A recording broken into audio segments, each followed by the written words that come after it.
I am convinced that in an increasing missionary context that we all live, church planters must think less like a pastor starting a Sunday morning worship service and more like a missionary engaging a context. This means that we must start with missionary behaviors and activities and not the worship gathering. Now, we should get to the Sunday gathering. The fact is, the church is a worshiping gathering community, but we must first think and act like a community of missionaries. But practically speaking, what does that look like? Well, there is certainly more than one way to frame missionary behaviors, but let me share with you one of my favorite ways to think about it. It goes back to a book that was written over 30 years ago called The Great Good Place, and it was written by a sociologist by the name of Ray Oldenburg.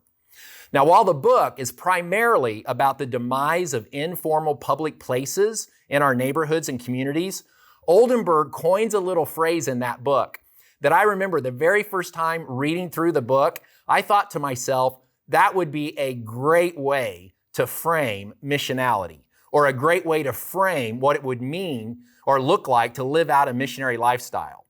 Well, in the book, here's a little phrase. He talks about our first, second, and third places. Now, from a sociological perspective, Oldenburg used this language to speak about three areas of our lives. Our first place is where we live, it's our homes. Second place is where we work. And third places are places of neutrality or common ground where people go to hang out. So you might ask, how does this apply to thinking about being a missionary? Well, as you think about these three arenas, ask yourself, what would it look like for me and the people in my church plant to think and act like a missionary in each of these three areas of life? So let's talk about each of them. The first place has to do with two related concepts. It's the concept of neighboring and what I refer to as biblical hospitality. So when it comes to neighboring, I think a question we need to ask is, how can we really live out Jesus' command to love our neighbors where we live? What does it look like for us to really re-neighbor our neighborhoods? As a missionary, how can we get to know our neighbors by name and show the love of Jesus to them? But for me, when we think about this first place, the second part of that is what I like to call biblical hospitality. And the concept of hospitality in Scripture, it's an incredibly powerful theme throughout all of the Bible. I always use the adjective biblical to differentiate hospitality in Scripture from what most people think about when they hear the word hospitality. Actually, I would argue that when most people hear the word hospitality, they think of entertaining.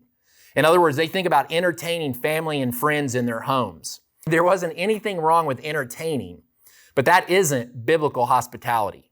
So let me give you a couple of quick examples in both the Old Testament and the New Testament. In the Old Testament, hospitality was really about how the Hebrews treated what Tim Keller calls the quartet of the vulnerable, which are the poor, the widow, the orphan, and the foreigner or stranger. Then it's fascinating. When you move to the New Testament, the Greek word that we translate hospitality is actually the word philoxenia. Well, this word philoxenia is the combination of two words. It's the word love, phileo, and it's the word for stranger, xenos. So get this. In the New Testament, the word hospitality literally means love of stranger or love the stranger. It is about how we can show radical hospitality to the stranger and ask, how can we open up our homes and open up our lives to the other? So true biblical hospitality must be a key missionary behavior as we talk about how to think and act like a missionary.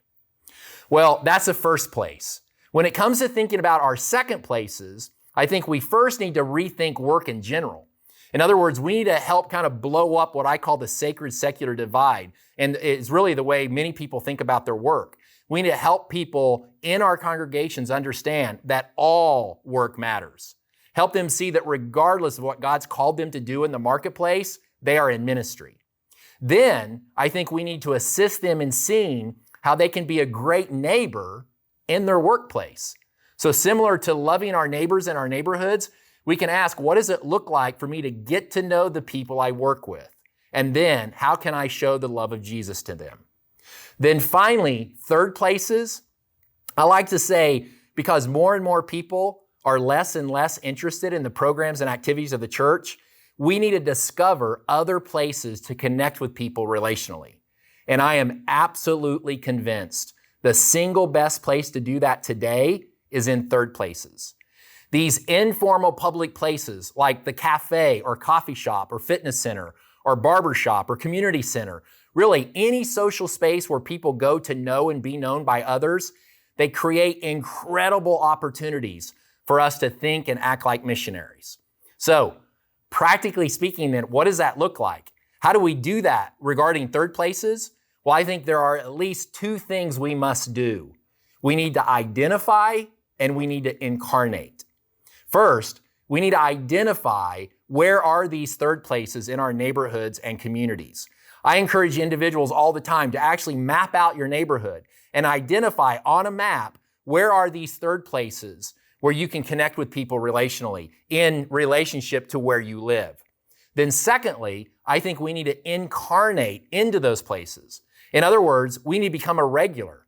And as you do, you begin to cultivate relationships there. You become a great observer and listener. You get to know the people who work there. You get to know other people who frequent that place. So let me conclude by sharing what I think just one of the most powerful aspects of third places. While I believe most of us, if we're going to live out a missionary lifestyle, it should begin where we live in our neighborhood. But there is something very special about third places. I like to use the word frequency to refer to this. So let me explain it like this. If you were to go to your neighbor's house every morning and knock on their front door to say hello, what would they think of you? Well, they would probably think you were crazy. They might even call you a stalker. But let me ask you this. What if you go to your favorite third place every single day? What would they think of you? Well, they would probably call you a great customer, or they would call or refer to you as a regular. See, there is an opportunity for greater relational connections in public spaces, even greater than we have with our neighbors, where in most cases, we simply don't have the opportunity to connect with our neighbors several times a week. So all of that to say this, when you think about helping your church think and act like missionaries, consider framing your missionary activities around their first, second, and third places.